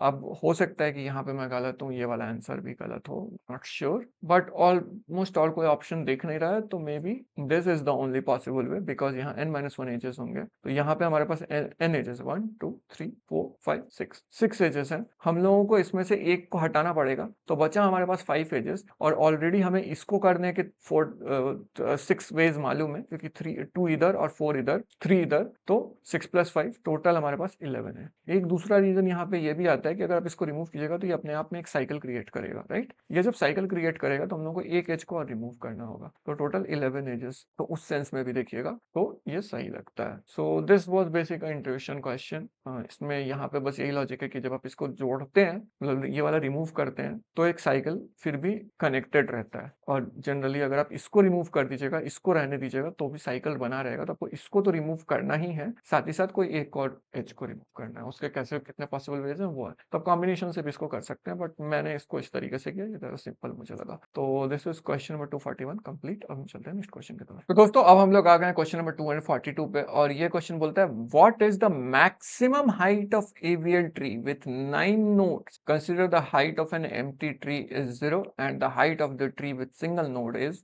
1. तो यहाँ पे बेसिकली ये वाला पार्ट बहुत इंपॉर्टेंट है। इसमें आपको ये समझना है कि अगर एम्प्टी ट्री है यानी कि कुछ भी नहीं है तो वो 0 होगा। ओके, और जैसे ही आपका एक सिंगल नोड आ जाता है तो ये 1 है, मतलब काउंटिंग 1 से स्टार्ट करना है, दैट्स ऑल। ओके, तो ये पूछ रहा है मैक्सिमम हाइट कितना होगा। तो मैक्सिमम हाइट हमेशा AVL ट्री का ये फॉर्मूला है, ध्यान रखिए, और ये कैसे आता है वो मैं रिसोर्स दे दूंगा, वहां से आपको पता लग जाएगा। तो basically height of particular node is equal to h of n-1 plus h of n-2 plus 1। ठीक है, ये होता है। तो यहाँ पे अगर आप देखिएगा तो कुछ भी दिया नहीं है ऐसा आप सोच रहे हैं, राइट। तो यहाँ याद रखिए h of 0 is equal to 0 है और h of 1 is equal to 1 है। तो हम लोग इसे कैलकुलेट कर सकते हैं, राइट। तो हम लोग अगर h ऑफ 2 लेते हैं तो ये हो जाएगा h ऑफ 2 माइनस 1 1, तो h of 1 plus h of 0 plus 1 is equal to 1 plus 0 plus 1 is equal to 2। तो अब h ऑफ 2 मिल गया, तो h ऑफ 3 निकालना इजी है। ये हो जाएगा h of 2 plus h of 1 plus 1 is equal to, हमारा h ऑफ 2 2 है और 1 जो है वो 1 है, और यहाँ तो ये हो गया 4। h ऑफ 4 करना है तो h of 3 plus h of 2 plus h 1, तो ये हो गया हमारा 4 प्लस 2 प्लस 1 5 6 1 7।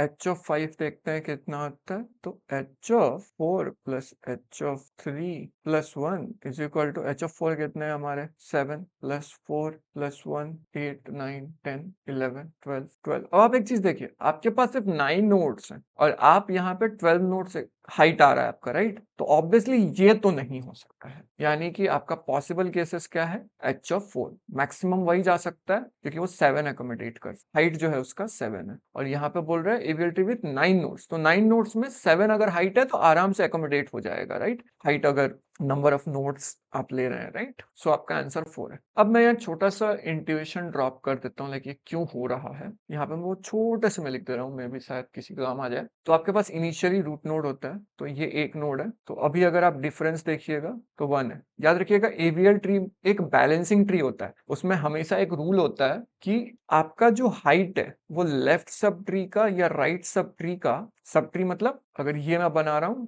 और ये फर्दर जा रहा है तो ये वाला सब ट्री और ये वाला सब ट्री, दोनों का जो हाइट है वो मैक्सिमम डिफरेंस 1 हो सकता है, उससे ज्यादा नहीं होगा, ठीक है। अब अगर 1 सब ट्री लेते हैं यानी कि 1 सब ट्री, तो इसका आपका h-1 हाइट होना चाहिए, और सेकंड सब ट्री ले रहे हैं जो कि हमारा राइट लेफ्ट और राइट सब ट्री से बेसिकली डिनोट करता है, h-2 होना चाहिए। तो यही हम लोग लॉजिक लगा रहे हैं। तो देखिए h ऑफ n यानी current h of n-1 left subtree right subtree root, so this is what you are getting here. Okay, तो इसी के साथ हमारा क्वेश्चन नंबर 242 कंप्लीट, हम चलते हैं नेक्स्ट क्वेश्चन की तरफ। 243 is a very interesting question, बहुत इजी क्वेश्चन है, अच्छे से कर लिया तो फिर कोई दिक्कत ही नहीं है। यहाँ बोलते हैं hash table of size 10 open addressing with hash function k mod 10 linear probing after inserting 6 values. तो यहाँ पे आपको 6 वैल्यूज दिए हुए हैं और एम्प्टी हैश टेबल आपको दिया हुआ है, फिल करना है आपको, और इसमें पूछता है which of the following given possible order in which keys values have been inserted in the table. ठीक है, तो पूछ रहा है कि कौन किस ऑर्डर में अगर ये फिल्ड है इतना, तो बाकी जो कीज हैं वो किस तरीके से फिल किए गए होंगे।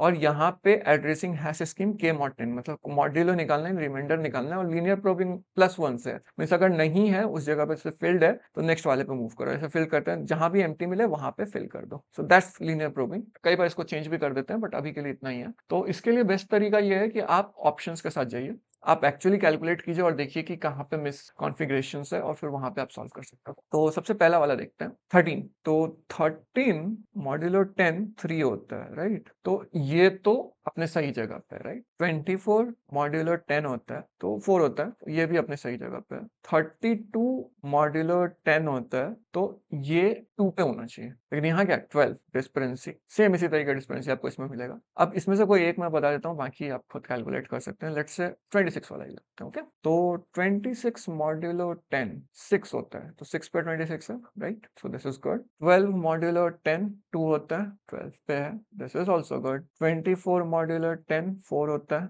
This is also good. 13 modulo 10 3 पे होता है, सो this is also good. 32 modulo 10 ये आपका 2 पे है, लेकिन आप देख सकते हैं 2 पे ऑलरेडी फिल्ड है, 3 पे ऑलरेडी फिल्ड है, 4 पे ऑलरेडी फिल्ड है, बचा 5, तो 5 पे 32 आ गया। सो एट द 5th पोजीशन 32 है क्या 1 2 3 4 5 हाँ फिफ्थ पे ओके 63 है मॉड्यूलर 10 3 पे होता है लेकिन 3 ऑलरेडी फिल्ड है 4 ऑलरेडी फिल्ड है 5 ऑलरेडी फिल्ड है 6 ऑलरेडी फिल्ड है 7th पे 63 आ रहा है सो this is also good so this is right इसी तरीके से आप बाकी को कैलकुलेट कीजिएगा तो आपको ये तीनों जो है वो सही ऑप्शंस मिलेंगे तो मैं इसको इग्नोर कर रहा हूँ बिकॉज ये सिंपल कैलकुलेशन आप कर सकते हैं सो that's it question number 243 complete होने चलते हैं नेक्स्ट क्वेश्चन की तरफ अगेन क्वेश्चन नंबर 244 एक इंपॉर्टेंट क्वेश्चन है काफी रिपीटिंग क्वेश्चन भी मैंने इसको देखा है और ये क्वेश्चन देखने में जितना हार्ड लगता है ये उतना हार्ड है नहीं आपको कुछ लॉजिक बस समझना है यहाँ पे बोलता है suppose we obtain a BFS tree rooted at node G ये आपका नोड है जिसपे ये रूटेड है for undirected graph with vertices A B C D E F G H I J K तो आपका जो भी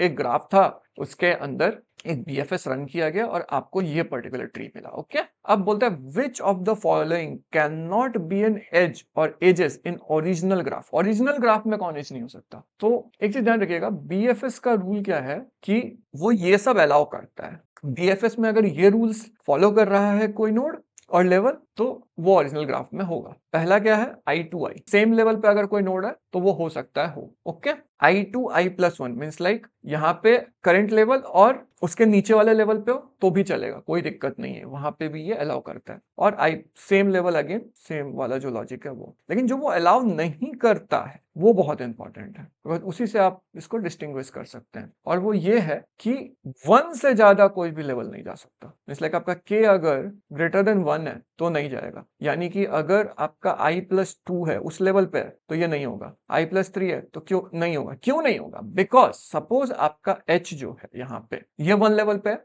और ये c जो है ये 2 लेवल पे i और c नहीं हो सकता चांसेस नहीं है वाई बिकॉज अगर i का डायरेक्ट कनेक्शन होता तो आई ऑलरेडी उसको फाइंड कर लिया होता और वो सी यहाँ कहीं होता वो नहीं है यहाँ पे राइट आई से सी का बात कर रहा हूँ एच से ठीक है तो इसलिए ये नहीं हो सकता इसलिए ये वाले केसेस आपको फाइंड आउट करने हैं लेट्स सी क्या क्या केसेस हमारे पास आते हैं पहला आता है जे और I so let's just keep it like this 1 है 2 है 3 है 4 ओके अब हम लोगों का काम क्या है हम लोगों को कंपेयर करना है लेवल्स तो आई और जे बोल रहे हैं ना तो लेवल ऑफ आई क्या है हमारा 1 है लेवल ऑफ जे क्या है हमारा 3 है तो 3 माइनस 1 2 होता है डिफरेंस 2 का है 1 का नहीं है इसलिए ये एक पॉसिबल फैक्टर हो सकता है ई और एच देख लेते हैं लेवल ऑफ ई क्या है लेवल ऑफ ई 4 है और लेवल ऑफ एच क्या है 2 है अगेन डिफरेंस कितने का है 2 का है तो ये हो सकता है पॉसिबल कैंडिडेट है ए और आई देख लेते हैं तो लेवल ऑफ ए क्या है 4 है और आई का वैल्यू क्या है 1 है तो डिफरेंस 3 का है अगेन नहीं हो सकता तो this is a possible candidate because इससे कैन नॉट अब सी और बी देख लेते हैं तो सी और बी का ऐसे भी देखने से समझ आता है कि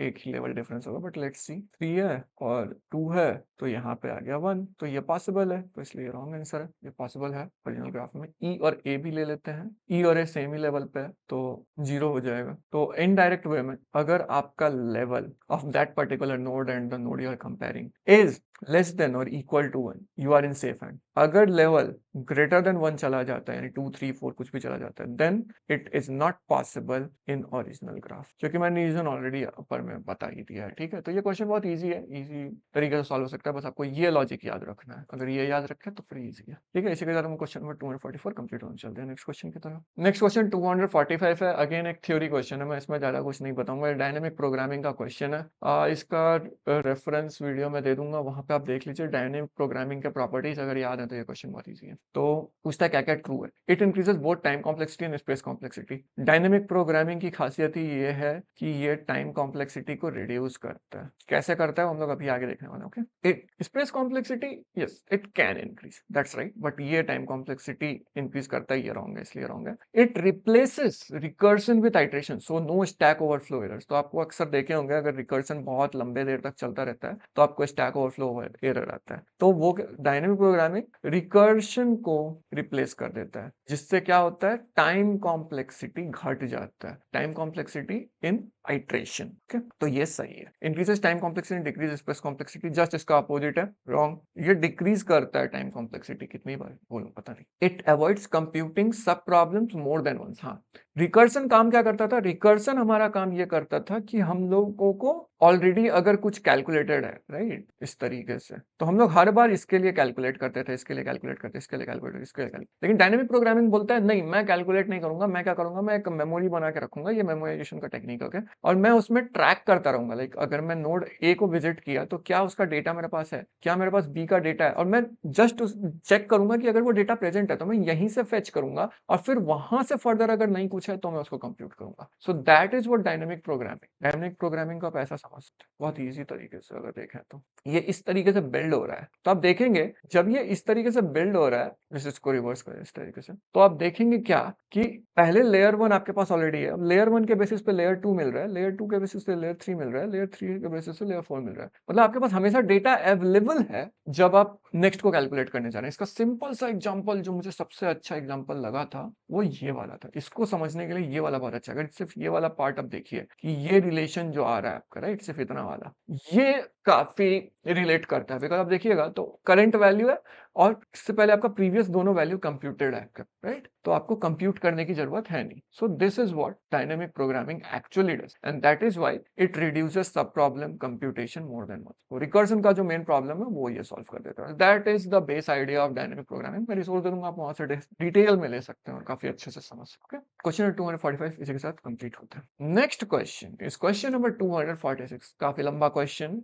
बेसिकली आपको रिलेशन निकालना है, and this is the first question of linear programming. ये बहुत अच्छा टॉपिक है, आप बीए में भी इसको पढ़िएगा, यानी बिजनेस एनालिटिक्स में इसका काफी यूज होता है। तो बेसिकली आपके पास कंस्ट्रेंट्स गिवन होते हैं और आपका जो वैल्यू लाई करता है वो किसी कॉर्नर पॉइंट पे करता है। आपका काम है उस कॉर्नर पॉइंट को निकालना। बट अगेन यहाँ पे हम लोग वो सब नहीं कर रहे हैं, यहाँ बहुत सिंपल है, हमें बस ये कंस्ट्रेंट्स निकालना है कि क्या कंस्ट्रेंट्स वैल्यू है, यानी ये जो लाइन क्रिएट होगा वो लाइन का क्या क्या इक्वेशन होगा। Just that is the thing that we have to solve. तो यहाँ पे हम लोगों को काम ये करना है कि हम लोगों को कंस्ट्रेंट आइडेंटिफाई करना बहुत इंपॉर्टेंट है कि कंस्ट्रेंट एक्चुअली क्या क्या है जिसको हम लोगों को फॉलो करना है, उसको ही हम लोगों को लेके चलना है और कैलकुलेट करना है। ओके, तो इसका सिंपल सा तरीका ये है कि आप ये देखिए कि कांस्टेंट क्या क्या है, कांस्टेंट और वेरी क्या क्या कर रहे हैं। ठीक है, तो वेरी कर रहे होंगे वो इक्वेशन के पार्ट में आएंगे, लेकिन कांस्टेंट जो है वो तो नॉर्मल बेस है। ठीक है, तो यहाँ देखिए क्वेश्चन क्या, a store has requested a manufacturer to produce pant and sports jacket. तो यहीं पे आपका क्लियर हो जाता है कि कुछ ना कुछ है जिसको मैं एक्स और वाई ले सकता हूं, जिसमें एक्स पैंट्स होंगे और स्पोर्ट्स वाई होंगे। For a material the manufacturer has 750 meter of cotton textile. Cotton textile है, meter polyester. Okay, that's good. Every pant 1 unit needs 1 meter of cloth and 2 meter of polyester. अब देख सकते हैं कि हर एक पैंट में आपको 1 मीटर कॉटन चाहिए और 2 मीटर पॉलिस्टर चाहिए, और हर एक जैकेट में, यानी कि हमारा second category, 1 metre means like 1.5 metre cotton चाहिए और 1 मीटर पॉलिस्टर चाहिए। तो आप अगर इसमें देखिएगा तो आपको दिखेगा कि जो पैंट है और जो स्पोर्ट्स जैकेट है वो अपना प्ले कर रहा है।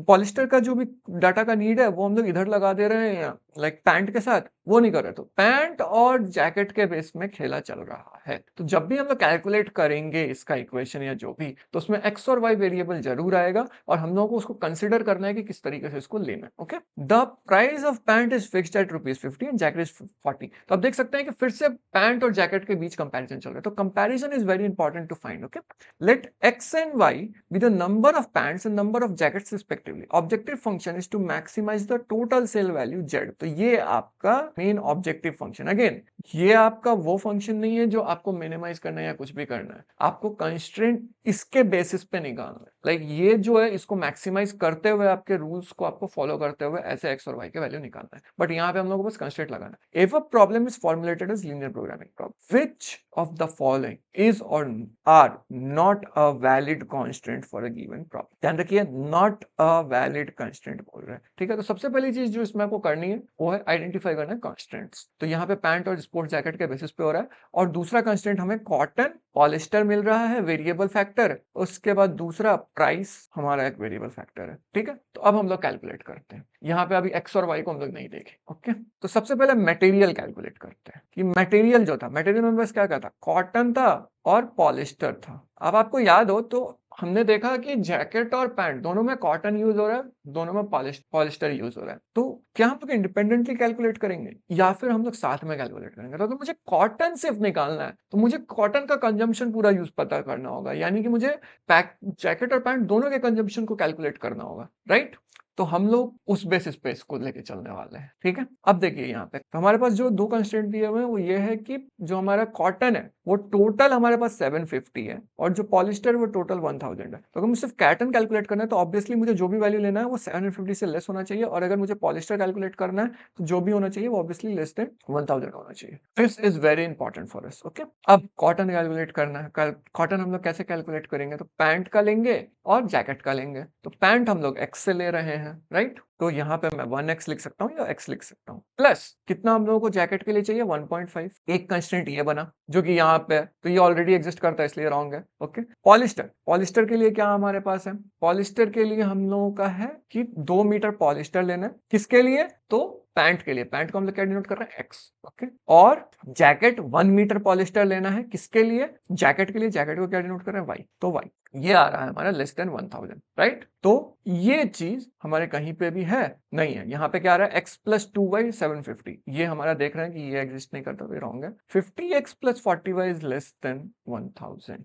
ये 1000 कैसे आ रहा है? I don't know. इसका कैलकुलेशन ही आपका z का वैल्यू निकालना है, x और y के कंस्टेंट में रहेगा, इसको आपको कैलकुलेट करना पड़ेगा। बट कैलकुलेशन अगर आप नहीं करना चाहते हैं देन इट्स टोटली फाइन। हम लोग एक और कंस्टेंट जो मेन भूल रहे हैं वो ये कि x ग्रेटर देन 0 होना चाहिए, y ग्रेटर देन 0, मतलब प्रोडक्शन होना ही चाहिए और जो क्वांटिटी हमारे पास निकल के आ रहा है वो भी होना ही चाहिए। तो इसलिए ये वाला कंस्टेंट भी अगेन एग्जिस्ट करता है, तो ये जो है ये नहीं होगा, इसलिए इसका x है। और यहाँ 2x plus Y less than 0 ये दिख रहा है आपको, राइट? तो यहाँ पे अगर आप देखिएगा तो पॉलिस्टर का है, तो ये वाला भी एग्जिस्ट करता है, इसलिए ये भी रॉन्ग है। सो ये वाला इक्वेशन अगेन, तो इसका मतलब ये दोनों जो है, चूंकि ये नॉट पूछ रहा है इसलिए ये सही हो जाएगा। और इसी के साथ हमारा क्वेश्चन नंबर 246 कंप्लीट होता है। हम चलते हैं नेक्स्ट क्वेश्चन की तरफ। तो दोस्तों अब हम लोग आ गए क्वेश्चन नंबर 247 और ये बोलते हैं नॉन पॉलिनोमियल टाइम कॉम्प्लेक्सिटी कौन कौन से कॉरेस्पॉन्ड करते हैं वो पता करना है। अगेन बहुत सिंपल क्वेश्चन है, बहुत ज्यादा कॉम्प्लेक्स नहीं है। तो नॉन पॉलिनोमियल कौन कौन से होते हैं? वो ऐसे वैल्यूज होते हैं जिसमें n जो है वो एक्सपोनेंट का काम करता है,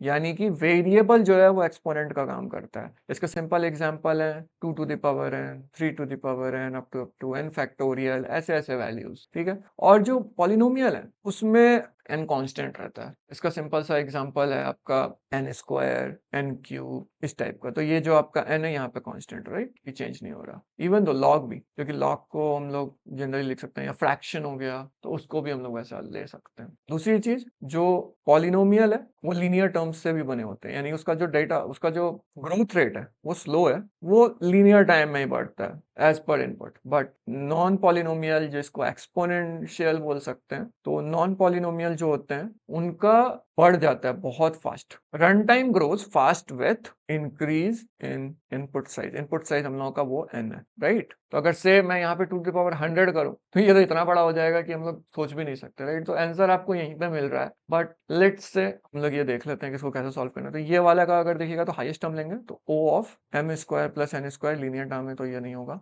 o of n square log n, ये काफी लोग बोलेंगे कि हो सकता है, लेकिन ये नहीं होगा अगेन बिकॉज यहाँ n स्क्वायर हाईएस्ट टर्म है। और बाय द वे अगर log n को आप नॉर्मल इस पे भी देखिएगा तो कंट्रीब्यूट अगर आप करते जाते हैं तो n क्यूब के आसपास चला जाता है, तो that is nothing because that's a polynomial only. So wrong. 2 to the power n जैसा मैंने आपको दिखाया ये सही है। अब ये वाला जो है ना, ये मुझे बड़ा कंफ्यूजिंग लगता है बिकॉज ये वाला बाय डिफॉल्ट तो नहीं होना चाहिए। बट अगर हम लोग कंसिडर करें कि m जो है वो n का काम कर रहा है और n जो है वो वेरी करता है, राइट? तो ये कुछ इस फॉर्म में आ जाएगा 2 टू द पावर n, तो यहाँ पे ये सही हो जाएगा, तो इसलिए ये सही होगा मे बी।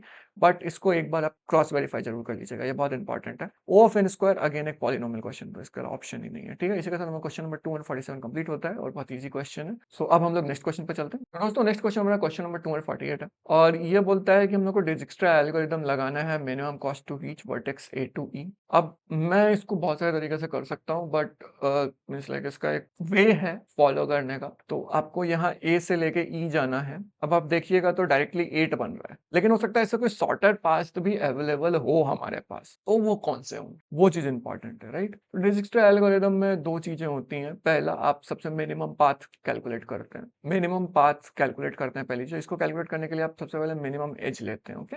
मिनिमम एज आपने ले लिया, उसके बाद उसके नेबरिंग को चेक करते हैं कि कौन कौन सा विजिबल है, और फिर आप रिपीट करते हैं, इसको जोड़ते जाते हैं, and in between cost add होता रहता है कि कितना कॉस्ट चाहिए। ओके, तो यहाँ पे मिनिमम कितना है, ए से डी। अब जब मैं यहाँ ए से डी गया तो मेरा एक साथ विजिबल था 5 और 1, अब डी आया, तो डी के बाद मेरे पास क्या क्या विजिबल है, डी से मेरे पास 2 विजिबल है, और कोई डिविजिबल है अभी नहीं, कोई विजिबल नहीं है, तो मुझे ऑब्वियसली बी पे जाना पड़ेगा, तो बी पे गया। अब बी पे, और ये दोनों विजिटेड हो गए। ओके, अब बी पे अगर देखें तो बी पे मेरे पास कौन कौन से पाथ अवेलेबल है, मेरे पास बी से पाथ अवेलेबल है ये वाला B2C, B2E।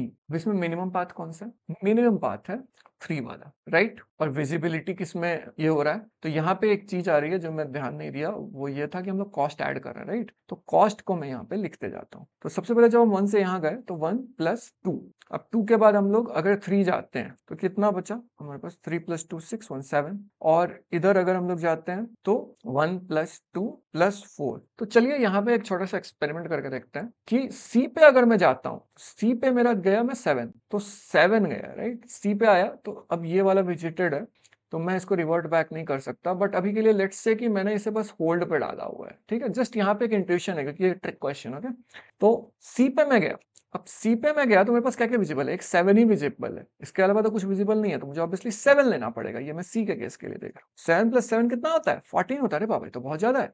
तो मैं बैक गया, अब बैक में गया तो यहाँ पे मुझे दिखा, अरे मेरे पास एक ई भी बचा हुआ था, तो मैं ई को ऐड करके देखता हूँ कितना आता है, राइट। तो यहाँ पे 8 9 10 11, अरे मैं 11 जा सकता, राइट। तो मैं ई चला गया, तो मुझे टोटल कॉस्ट क्या पड़ा, it is very important right now, right. मुझे टोटल जो है वो ये पड़ा, राइट, 1 + 2 + 4, 1 2 4, मैं 7 पहुंचा। यहाँ पे मैं जाता तो मेरे को मिलता 1 2 और 3, और मुझे यहाँ एक एक्स्ट्रा एज जाना पड़ता है, इसलिए मैं डायरेक्ट यहाँ पहुंच गया। तो ये 7 जो है मेरे लिए ज्यादा लकी साबित हुआ ना, तो मैं आंसर क्या लूंगा, मैं 7 लूंगा। यहाँ पे एक चीज ध्यान रखना है, ये भले ज्यादा बड़ा दिख रहा है तो आपको नेक्स्ट स्टेज पे जाके चेक करना चाहिए और इसको होल्ड पे डालना चाहिए। ऐसा नहीं है कि इसको विजिट करके फिर भूल गए, वो नहीं। यहाँ यही ट्रिक है कि आपको इसको कंसिडर करना है, जबकि ये ज्यादा दिख रहा है फिर भी आपको इसको कंसिडर करना है, बिकॉज नंबर ऑफ नोट्स जो है वहां पे कैलकुलेशन कम हो जा रहा है, यहाँ पे आपको एक एक्स्ट्रा जाके जाना पड़ा। तो ये इंपॉर्टेंट था इस पर्टिकुलर क्वेश्चन में, इसलिए मैंने बोला कि ये ट्रिक क्वेश्चन है, क्योंकि मोस्ट ऑफ द लोग सोचेंगे अरे यहाँ पे 3 है, यहाँ 4 ऐड कर दो हो जाएगा, नहीं, वो नहीं करना है, तो ध्यान रखना है। ओके,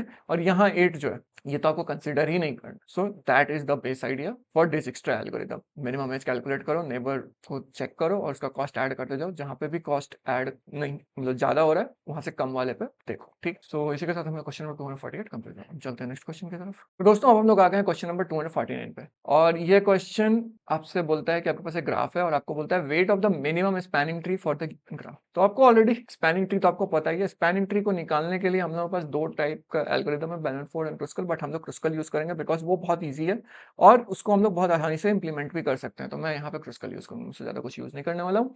क्रुस्कल का यूज करने का तरीका सिंपल है, सबसे पहले सॉर्ट करो एजेस को, फिर कनेक्ट करो। अब जरूरी नहीं है कि ये कनेक्ट एडजेसेंट ही हो, कैसे भी कनेक्ट कर सकते हो, बस आपको कनेक्ट करना है और इस तरीके से कनेक्ट करना है कि साइकिल क्रिएट नहीं। मींस लाइक अगर मैं यहाँ 3 से 4 कनेक्ट कर रहा हूँ और 4 से 5 कनेक्ट कर रहा हूँ, तो मैं 5 से 3 कनेक्ट नहीं कर सकता, this is wrong, this will not be an edge. Okay, so this is important, ये ध्यान रखना है। तो चलिए अब इसको बनाते हैं, बहुत ईजी है, कुछ ऐसा नहीं है। तो सबसे पहली चीज तो ये कि इसको सॉर्ट करना है। सो 2 to 5 करते हैं, 3 आया, उसके बाद 1 to 5 करेंगे, 1 to 5 4 होगा। उसके बाद हमारा नेक्स्ट कौन सा वैल्यू हो सकता है, 2 to 1 एंड 2 to 3, तो 2 to 1 2 to 3, उसके बाद 2 to 3 हो गया। उसके बाद हम लोग को 6 7 और 8 बचता है, तो 3 to 4, उसके बाद 4 to 5 एंड 5 to 3 8। अब हम लोग जोड़ते जाते हैं, तो हम लोग को देखना है कि कौन कौन सा एज हो सकता है, कौन सा नहीं हो सकता, तो इसको जोड़ना शुरू करते हैं। तो सबसे पहले मिनिमम करना है 2 to 5, तो मैं 2 to 5 बनाता हूँ, तो ये आ गया मेरा 2 to 5। ओके, अब 1 to 5 जा सकते हैं,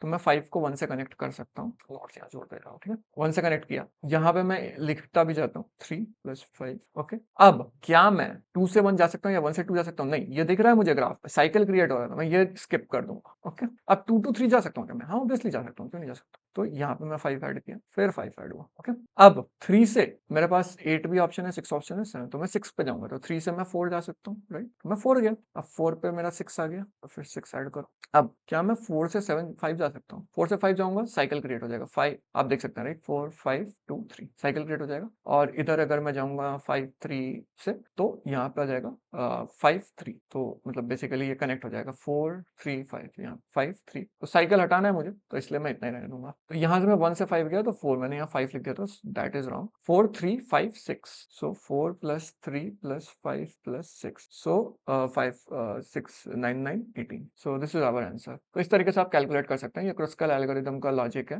कि सबसे पहले सॉर्ट कर दो, उसके बाद कनेक्ट कर दो ऐसे कि साइकिल क्रिएट नहीं हो, और सबको ऐड करते जाओ। सो this is the base idea of Kruskal, और इस तरीके से आपको इंप्लीमेंट करना है। हमारा क्वेश्चन नंबर 249 कंप्लीट होने चलते हैं नेक्स्ट क्वेश्चन की तरफ। Again interesting question, question number 250। इसमें आपको बोलता है 5 सॉर्टेड लिस्ट है जिसका size L1 L2 L3 L4 और L5 दिया हुआ है, जिसमें कितना दिया हुआ है 10 20 15 5 25। अगर मर्ज एल्गोरिदम है तो ऑप्टिमली कंबाइन करने के लिए सॉर्टेड लिस्ट को एक सॉर्टेड लिस्ट में, यानी कि जितने भी एलिमेंट है, राइट, सबको मर्ज करते जाओ, एक एक करते जाओ करते जाओ करते जाओ। तो total number of comparisons needed by optimal merge algorithm कितने होंगे? अब ऑप्टिमल मर्ज बहुत इंपॉर्टेंट है। ऑप्टिमल मर्ज एल्गोरिदम का सिंपल सा मतलब ये है every pair you have to come. So उतना ज्यादा इंपॉर्टेंट नहीं है, वर्स्ट केस में हम लोग को कंसिडर करना है तो हम लोग जस्ट सिंपल हफमैन वाला लॉजिक यहाँ लगा सकते हैं, थोड़ा सा मर्ज के साथ कंबाइन करके। तो सबसे पहली चीज तो ये कि आप सॉर्ट कर लीजिए। अगेन सॉर्टिंग हर जगह यूज होता है, तो यहाँ भी सॉर्टिंग करना है। तो सॉर्ट करने से आपको मिनिमम जो भी वैल्यूज है उसके हिसाब से लेना है। तो हम लोग को L4 लेंगे, L4 का 5 है, उसके बाद L1 लेंगे, L1 का 10 है, L3 का 15 है, उसके बाद L2 का 20 है, और L5 का 25 है। अब हम लोग इसको मिनिमम को लेंगे और इसको जोड़ते चले जाएंगे। ओके, नंबर ऑफ कंपैरिजंस भी कैलकुलेट करेंगे। तो अगर आप देखिएगा तो मिनिमम कितना है 5 और 10, तो टोटल कंपैरिजंस कितने होंगे 5 प्लस 10 15 हुए, तो टोटल 15 कंपैरिजन। ये हमारा स्टार्ट है, लेकिन मर्ज के रूल के हिसाब से हम लोग को भी चलना है। तो राइट, ये m प्लस n माइनस 1 होगा, मतलब हम लोग इंडिविजुअल एलिमेंट कर रहे हैं, राइट। तो हमारा लेंथ ऑफ L1 का m है और यहाँ पे लेंथ ऑफ L2 का n है, तो इसमें हम लोगों को एक -1 करेंगे, okay, to remove the part element.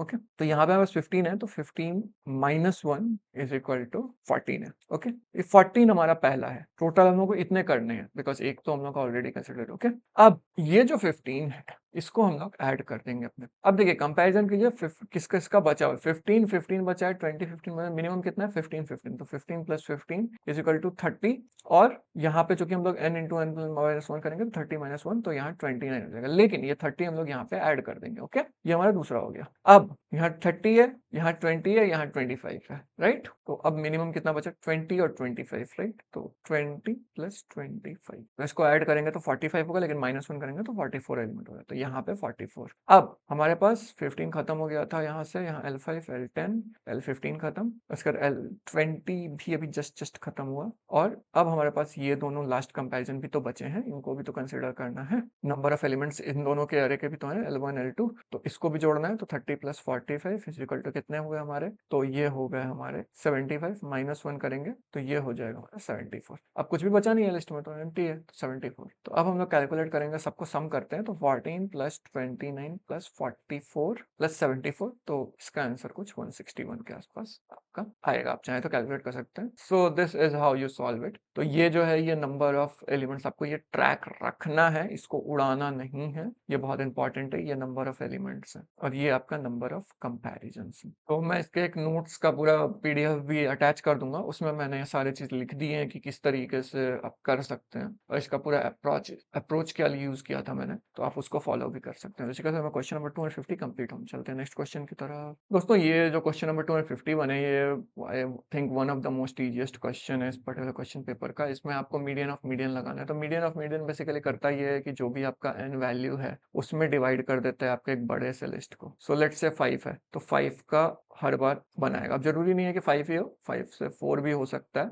But generally जब ऐसे टाइप के क्वेश्चंस आते हैं तो वो 5 ही देते हैं, ठीक है। और ये मिडिल वैल्यू से मतलब जो आपका वैल्यू है ना, वो 5 से स्प्लिट करता है। तो यहाँ पे लेंथ ऑफ L जो है वो 5 बोल रहा है, इसलिए मैं 5 से स्प्लिट कर करूँगा, यहाँ पे से 10 बोलता है तो मैं 10 से स्प्लिट करता हूँ और हर बार इसका मीडियन फाइंड कर रहा हूँ मैं यहाँ पे, तो ये मिडिल वैल्यू फाइंड करता है। ओके, उसके बाद क्या किया, उसके बाद ये 5 तक का जो भी है उसको सॉर्ट कर देगा। ठीक है, तो हम लोगों को भी सॉर्ट करना पड़ेगा। सो इस वाले लिस्ट को हम लोगों को फॉलो करना है। तो यहाँ पे एक छोटी सी चीज ये है कि जब आप इसको ये कीजिएगा ना, तो आप इंडेक्स पे कैलकुलेट मत कीजिए, इसको हमेशा नंबर से कैलकुलेट कीजिए। 1 2 3 4 5 यहाँ पे, 1 2 3 4 5 यहाँ पे, 1 2 3 4 5 यहाँ पे, 1 2 3 4 5। ठीक है, अब हम लोग इसको सॉर्ट करेंगे। तो पहला वाला जो मेरा आ रहा है वो क्या आ रहा है, सबसे पहले मेरा 13 आता है, फिर 15 आता है, फिर 17 आता है, फिर 18 आता है, फिर 21 आता है। तो इसका मिडिल वैल्यू क्या है हमारा, 17 है, राइट, बिकॉज 1 2 3 4 5, तो 5 डिवाइडेड बाय 2 करूंगा तो 2.5 आएगा। तो यहाँ पे मुझे इसका सील वैल्यू तो 2 लेना है, तो 0 1 2, यहाँ पे इंडेक्स चलेंगे 1 तो 2, तो 17 आ गया। ओके,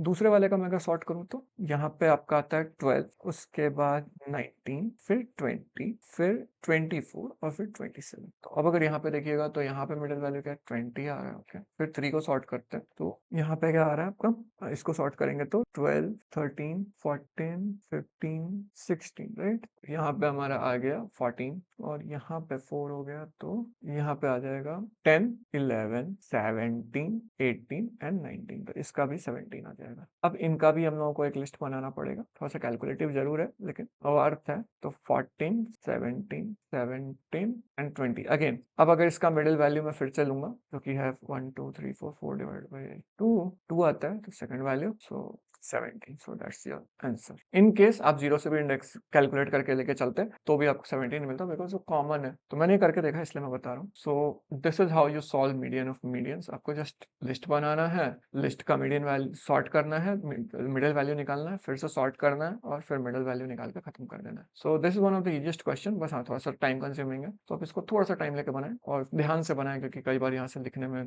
तारने में दिक्कत होती है। इसी के साथ हमारा क्वेश्चन नंबर 251 कंप्लीट हो। चलते हैं नेक्स्ट क्वेश्चन की तरफ। दोस्तों अब हम लोग आ गए हैं अपने क्वेश्चन नंबर 252 पे, और ये क्वेश्चन में आपको यूनिक पाथ फाइंड करने का तरीका होना। अगेन ये क्वेश्चन काफी इंपॉर्टेंट क्वेश्चन है, because this is about combination and different type of algorithms जो कि हमें जानने चाहिए ऑब्वियसली। ओके, सो यहाँ पे आपका ग्रिड है, आपका बोलता है how many unique path are available from 0 to 0 and 4 to 4, condition is that you can only travel 1 step right, तो आप एक राइट जा सकते हैं, and 1 step up at a time, तो आप एक स्टेप अप जा सकते हैं, and the grey box at intersection 2, 2 represents a blockage. कई बार हो सकता है कि आपको ये इंटरसेक्शन पॉइंट नहीं दे, बस बोले कि ब्लॉकेज से नहीं जाना है, तो हो सकता है कि यहाँ पे हो सकता है यहाँ पे हो, तो आपको ये कोऑर्डिनेट के बेसिस पे फाइंड करना होता है। तो that is not a very big deal, आप यहाँ पे 2, 2 ले रहे हैं, right, so that is good actually. तो आपको बेसिकली ये बताना है कि कितने यूनिक पाथ है, तो बहुत सारे तरीके हैं, मैं सिंपल तरीका बता देता हूँ। ये वाले बॉक्स तक का कैलकुलेट कीजिए कितने यूनिक पाथ पॉसिबल है, ठीक है, ये वाले बॉक्स तक का पूरा कैलकुलेट कीजिए कि कितने यूनिक पाथ पॉसिबल हैं,